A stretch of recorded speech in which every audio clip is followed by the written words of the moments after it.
یاد رکھیں گے۔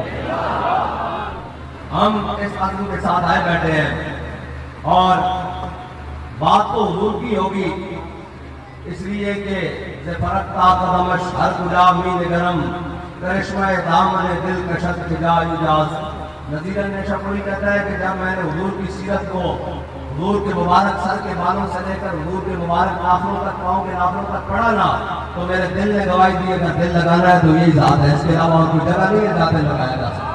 رسول اللہ لبیک لبیک لبیک یا رسول اللہ لبیک لبیک یا رسول اللہ لبیک لبیک لبیک یا رسول اللہ لبیک۔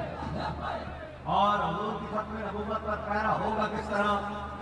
جناب سیدنا صدیق اکبر خلیفہ بنے اور آپ نے خلیفہ بنتے ساتھ پہلا قانون بنایا، فرمایا آج کے بعد کوئی بدری صحابی جنگ میں نہیں جائے گا۔